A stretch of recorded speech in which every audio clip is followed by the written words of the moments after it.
This is very interesting. I don't think anyone saw this coming, this structure of deal, nor the duration of it, nor the properties themselves. Just your reaction to what Netflix has done here. Netflix has to do things like this. They have to do more of them, too. And that's because what is driving streaming use among consumers is not those high-end, expensive dramas that Netflix is famous for. It is free or low-cost, ad-supported television, basically. It's the same shows you used to watch on your cable system. People are now streaming in droves.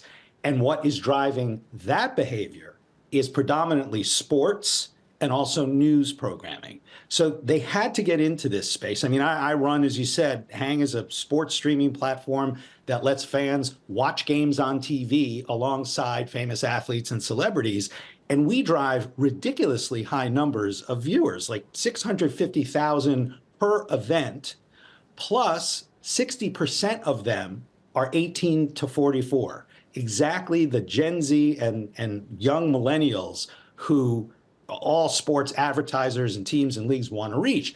That's who Netflix is trying to reach now. Right. You know, Netflix is trying to launch an ad-supported tier. They had a bumpy going at the beginning. It seems to have at least stabilized now. They have something like 23 million monthly subscribers now to the ad-supported tier, which is like $6.99 per month. And that represents about 30% of their new signups. So that's good, but it hasn't been easy. And if you're going to be in the ad-supported business, you have got to have sports. Look for them to try to do something in news as well, because news drives streaming behavior as well. Well, John, let's just take a look at the shares. Netflix is now higher 0.3%. TKO is off its session highs, but is up 17%. So we use that to ask who got the better deal, right? We are reporting, citing sources, that it's $5 billion over 10 years. So let's say it's $500 million a year.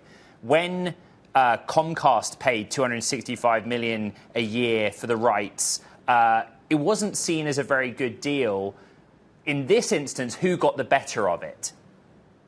I think they're both winners here. You know, it brands WWE as forward thinking, puts them smack in the middle of the streaming conversation, gets their hot property Raw out of the cable world. It's going to hurt USA Network. It was the #1 show on that cable channel.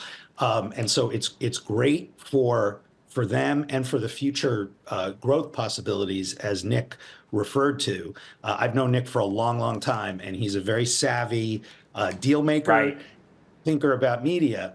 At the same time, it's great for Netflix because it just pumps them with some very current product that is hugely popular across a lot of demos, but certainly among younger.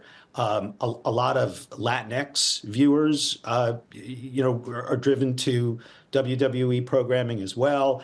And as you had alluded in your earlier interview, the programming possibilities around all the characters, just imagine being able to do to do their version of the Last Dance documentary with those characters. Hey, John, sorry to interrupt you. You're talking about the winners. I just want to talk about a potential loser. I'm looking at shares of Disney that are down 1.4%. And it raises the question, where is Disney? Where's ESPN in this idea that live event, call it sports or live entertainment, is going to go to streaming platforms?